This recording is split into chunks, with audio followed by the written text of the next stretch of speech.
Well, now that the head's all done, we're going to concentrate on the block. So I haven't scraped all the gasket material off yet or dry fit the other liners. So I've dry fit the bottom liner, and then I've got to clean up the rest of the holes to fit the other liners. A bit of rust in here that prevents the liner from fitting, so I'll clean that up.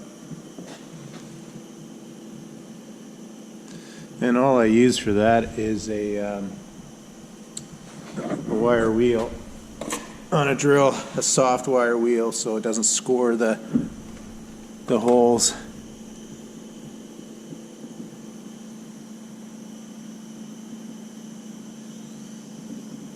So I'll do these first two holes, and then I'll bring you back for the last one. Okay, I got the top liner to fit. So there's the liner. That's a brand new liner, and that's a very used liner. And that one is a destroyed liner. So I dry fit all these liners first before I try to put the O-rings on, and obviously try to put them in. If they don't fit, then it's a real pain in the butt. So I do this while I'm prepping the block, cleaning it and whatnot.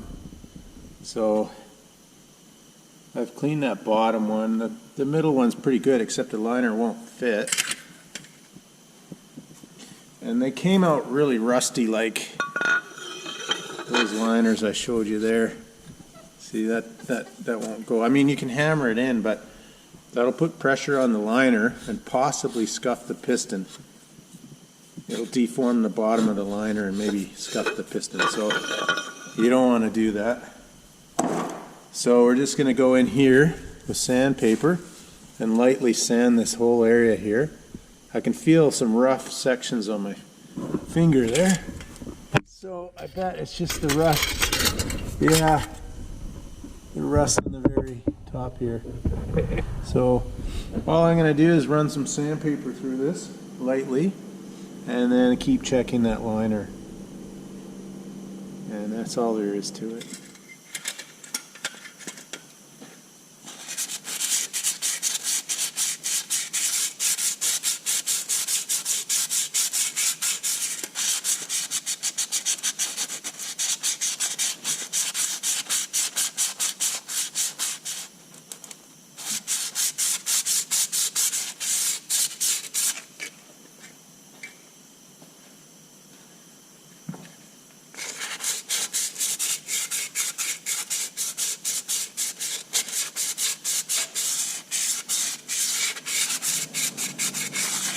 So it's just a light sanding.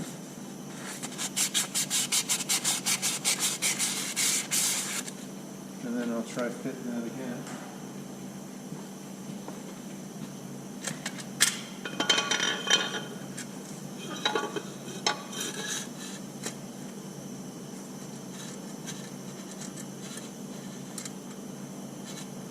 No, not yet.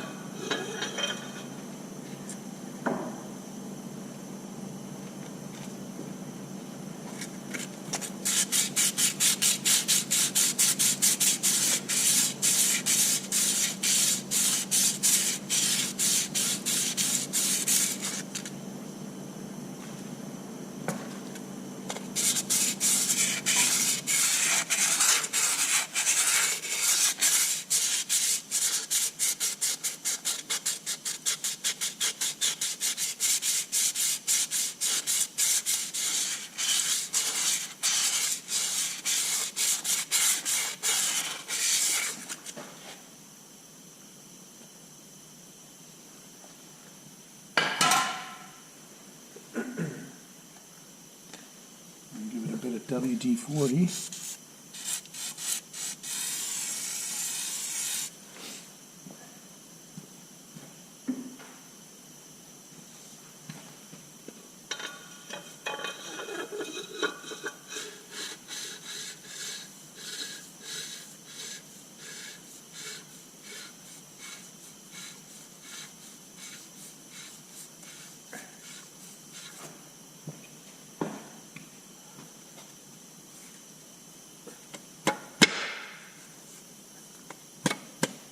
Okay, it's almost perfect. It needed a bit of persuasion, but it goes in now without binding up. So that's just about right. Just about perfect.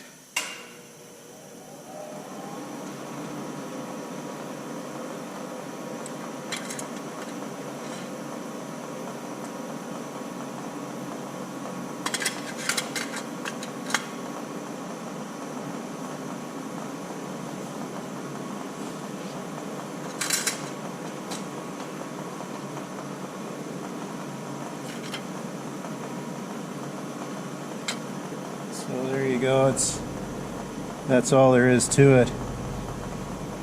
Now if you have a healthy engine, this really should never be a problem. But this engine sat outside and rusted up really bad, so the liners were very difficult to get out. But once it's in service, it won't do this anymore.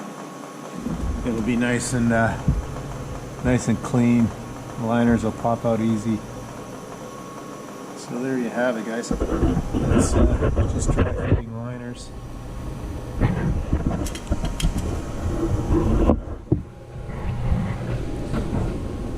Let's see, just there we go. Pops out now. There's another one. And that's the last one here. There. So that's the liners done. I've cleaned out the seal lands in here. So it's now ready for the liners. And I'll just do a little more cleaning on the airbox area there. I see a bit of rust in the airbox that didn't get taken out, so I'll get rid of that. See if I can find it for you.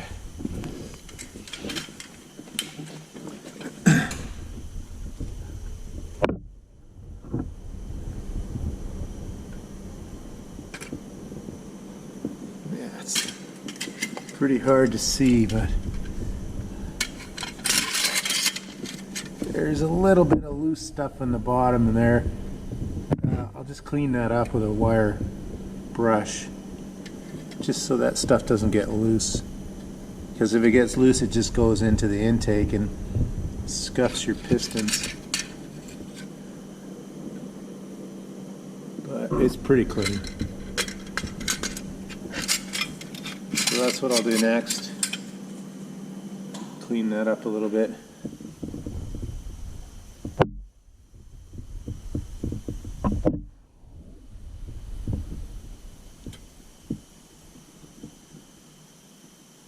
See if any of that material's loose.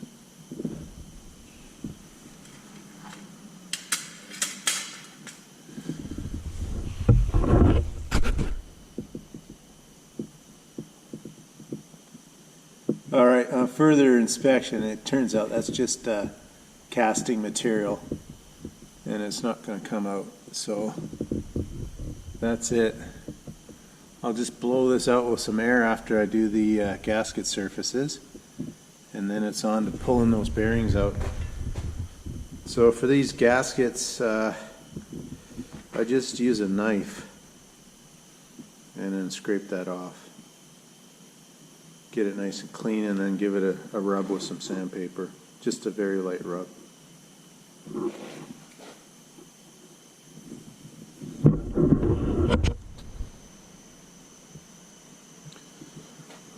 Okay, here's the gasket scraper I use. It's a patented unit made for taking gaskets off. And then when I get down to the thin stuff, I use a knife like this. Just gently run across it so you don't score the face. Then I just take sandpaper, and all by hand. I don't use any power tools on this stuff, and I just lightly sand everything. you can see the machining marks in the steel. So I just kind of rub off any of the gasket material. And that's what I do for all gasket faces. And for the aluminum stuff like the blower, I'll use a straight edge like a sanding block to make sure that because it's aluminum, make sure I don't take any material off. But just a very light sanding.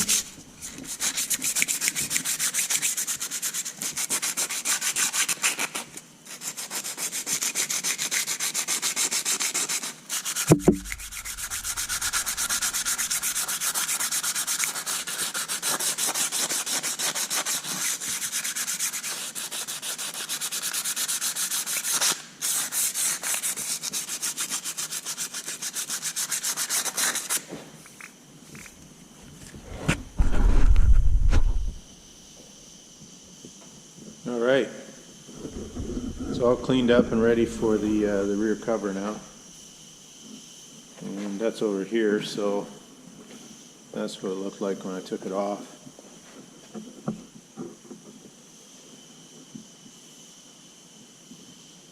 So I'll clean this up as well.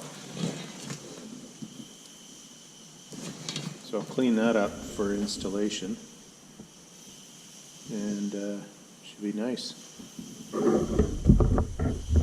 So this now, I'm just going to flip it around and do the front. So that's the rear of the engine, and then I'll flip it around and work on the front. So I flipped it around, and this is the front of the engine now, so I'll clean that up. And that's where the oil pump goes, and then the front cover. Okay, the front of the engine is now cleaned up, as is the oil cooler surface. So now I'm going to I'll clean up the rear cover now and get all the gasket material off that. So we've got the rear cover all cleaned up now. So I had to resort to using a little bit of paint remover on this one to get her up. Here, I'll set you down. Yeah, I had to use paint remover to get the material off.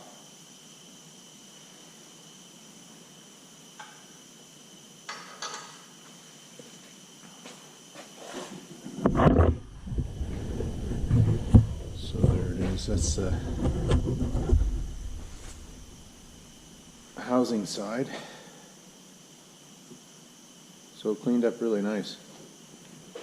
Just light sanding, and then I used a 3M Scotch-Brite pad.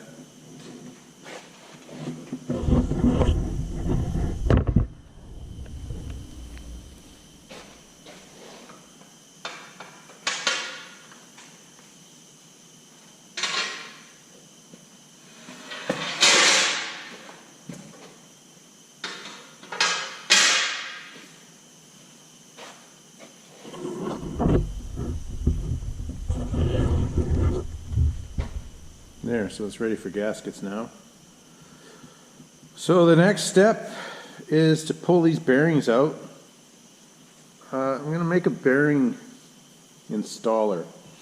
I used a, I'll show you over here, it's an old, well, it's actually a brand new small block Chevy puller, and it broke in the first couple minutes of use, so kind of jiffy fitted it to work.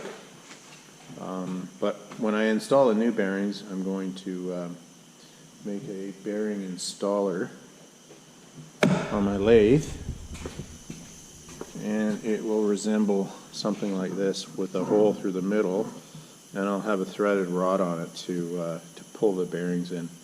So I'll start making that tomorrow, and with any luck I'll have these bearings in this week. So it'll take me a couple hours to make the puller, But it's far nicer than trying to hammer these bearings in. So.